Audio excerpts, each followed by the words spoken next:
देखो सदाशिव कौन है। भगवान सदाशिव है वो मूर्ति। अर्वाचीन और प्राचीन विद्वान उन्हीं को ईश्वर कहते हैं। उस समय एकाकी रहकर स्वेच्छानुसार विहार करने वाले उस सदाशिव ने अपने विग्रह माने शरीर से स्वयं ही एक स्वरूप भूता शक्ति यानी दुर्गा की सृष्टि की, एक स्त्री की सृष्टि की, जो उनके अपने श्रेयंग से कभी अलग होने वाली नहीं थी। उस पराशक्ति को प्रधान प्रकृति गुणवती माया बुद्धि तत्वों की जननी तथा विकार रहित बताया गया है। वह शक्ति अंबिका कही गई है। अब ये क्या कह रहा है ब्रह्मा जी पुण्यात्माओं।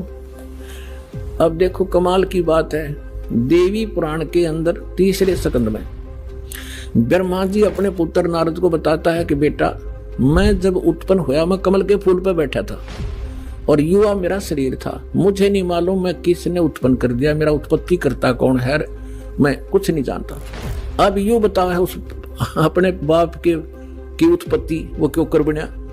तो ये आप कह रहा है कुछ सच्ची कुछ झूठी। तो ये इसने परमात्मा जो प्रथम बार आए थे वो इस ब्रह्मा से मिले, विष्णु जी से मिले, शिव जी से मिले थे। उनको सृष्टि रचना सारी कथा सुनाई थी।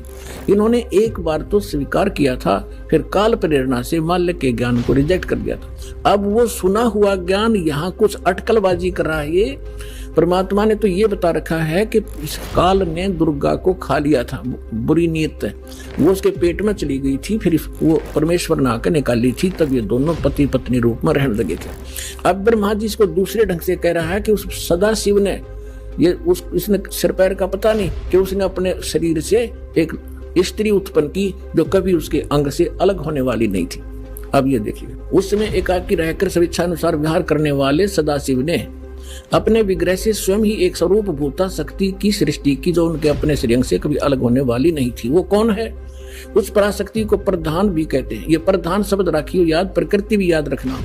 ये प्रधान और प्रकृति शब्द आपके श्रीमद् भगवद गीता के अंदर दास सिद्ध करेगा कि दुर्गा और काल के संयोग से ब्रह्मा विष्णु महेश की उत्पत्ति हुई। वहां ये प्रधान और प्रकृति शब्द है। तो ये समझना कौन है ये प्रधान। ये कह रहे हैं उसी को प्रधान प्रकृति गुणवती माया बुद्धि दोनों तत्वों की जननी तथा विकार रहित बताया। तो वह शक्ति अंबिका कही गई है।